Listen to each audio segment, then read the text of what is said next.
കുറച്ച് ദിവസങ്ങളായിട്ട് ഒന്ന് നിന്നിരിയാൻ പോലും സമയം ഉണ്ടായില്ല കേട്ടോ. അതിൻ്റെ ഇടയ്ക്ക് ഹോസ്പിറ്റലിൽ വന്നാണ് മറ്റേ ത്യാഗരാജൻ ഡോക്ടർ എൻഡോസ്കോപ്പ് ചെയ്തെന്ന് പറഞ്ഞില്ലേ. അപ്പോൾ അവിടുത്തെ മരുന്ന് കഴിഞ്ഞിട്ടുണ്ടായിരുന്നു. അപ്പോൾ അതൊന്ന് ഡോക്ടർ 1 മാസം കഴിഞ്ഞ് വരാൻ പറഞ്ഞിട്ടുണ്ടായിരുന്നു. അപ്പോൾ അതൊന്ന് വന്നാണ് കേട്ടോ. പിന്നെ വലിയ കുഴപ്പമൊന്നുമില്ല. ഡോക്ടർ 1 മാസത്തും കൂടെ മരുന്ന് തന്നു. അങ്ങനെ എന്ത് ചെയ്തു, സൂചിയേട്ടൻ നേരിട്ട് എൻ്റെ അടുത്തേക്ക് വന്നിട്ടുണ്ടായിരുന്നു. പിന്നെ ഞങ്ങൾ രണ്ടുപേരും കൂടെ കുറച്ച് സാധനങ്ങൾ മേടിക്കാൻ ഡിസൈനിലും അതേപോലെ തന്നെ ഇങ്ങനെ ഇലക്ട്രിക് ഷോപ്പിലൊക്കെ പോയിട്ടുണ്ടായിരുന്നു. ഞാൻ പറഞ്ഞില്ലേ വീട് മാറാണ്. അപ്പോൾ അവിടുത്തെ വീടിന് കുറച്ച് ലൈറ്റ് കാര്യങ്ങളൊക്കെ മേടിക്കാനുണ്ടായിരുന്നു. അപ്പോൾ അത് മേടിക്കാനായിട്ട് പോയി. ഇത് പിറ്റേ ദിവസത്തെ വീഡിയോ ആണ് കേട്ടോ.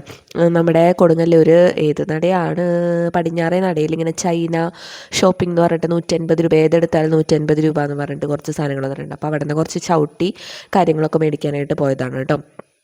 നല്ല ഭംഗിയുണ്ട്. ഇനിയിപ്പോൾ എങ്ങനെയെന്ന് അറിയില്ല, എങ്ങനെയാണ് അതിൻ്റെ ക്വാളിറ്റി എന്നൊന്നും അറിയില്ല. എന്നാലും ഭയങ്കര തിരക്കുണ്ടായിരുന്നു കേട്ടോ. അപ്പോൾ ഞാൻ അതിൻ്റെ ഉള്ളിലെ തിരക്ക് കാണിക്കാൻ വേണ്ടി വീഡിയോ എടുത്താണ്. ലൈറ്റ് കാരണം വീഡിയോ കിട്ടിയില്ല കേട്ടോ. അങ്ങനെ അത്യാവശ്യം മഴ പെയ്തപ്പോൾ കുറച്ച് നേരം അവിടെ പോസ്റ്റ് ആക്കേണ്ടി വന്നു. അങ്ങനെ നേരെ വീണ്ടും ഇലക്ട്രിക് ഷോപ്പിൽ പോയി എന്തൊക്കെയോ മേടിച്ചു. പിന്നെ നമ്മൾ പ്രഗതിയിലേക്ക് വന്നു കേട്ടോ. നമ്മുടെ എസ്സൻ്റെ അവിടുത്തെ പ്രഗതിയിലേക്ക് വന്നു. അവിടെ നിന്ന് ഫ്രണ്ടിലിടാനുള്ള ചവിട്ടി മേടിച്ചു. ഉള്ളിലിടാനുള്ളതൊക്കെ മറ്റേ ആ ഒരു 150 രൂപയുടെ മേടിച്ചു. പിന്നെ ഫ്രണ്ടിലിടാൻ മാത്രം ഇച്ചിരി നല്ലത് മേടിച്ചു കേട്ടോ. അത് പ്രഗതിയിൽ നിന്നാണ് മേടിച്ചത്.